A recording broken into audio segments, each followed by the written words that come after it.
Welcome to the 52nd anniversary of the Veterans Day Salute Program at Veterans Memorial Park. Veterans Day is intended to thank and honor all those who have served honorably in the military, in wartime or peacetime. I salute you. Veterans Day wasn't always called Veterans Day. It was Armistice Day at the cessation of hostilities in World War I. And that was the war to end all wars. And it was on the 11th hour of the 11th day of the 11th month, 1918. And what we do, we pay tribute to all branches of the service, both past, those who gave the ultimate sacrifice, those present, and our future people to serve in the armed forces. We have a lot of veterans in our audience today, World War II, Korea, Vietnam, and even the Persian Gulf Wars that I'm sure have interesting stories to tell our citizens. Today there are so many people, young men, that don't know what it was back then. I served in the U.S. Navy. I also was on a minesweeper, an LST, the USS Vicksburg. At that time, the USS Arizona was still there, and they told us get the hell out of there in case they came back in. They could go all the way to California, and they had spies all over that place.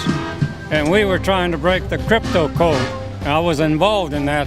People that were given the Navy, the Army, the Marines information that we used to eventually win the war.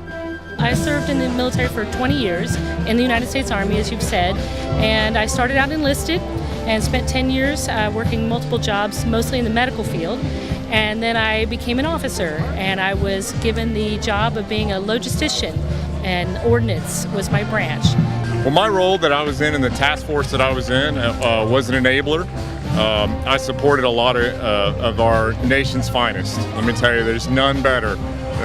Those men were out doing some really dangerous work, and my job was to support them and make sure that they had everything that they needed. We were in a lot of high-risk areas. In the local areas, we'd go out, we would be in forward operating bases and houses, basically, and had security and perimeters, and we would make runs.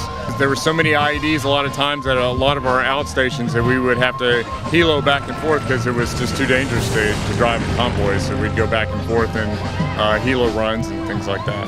I'm blessed to be here.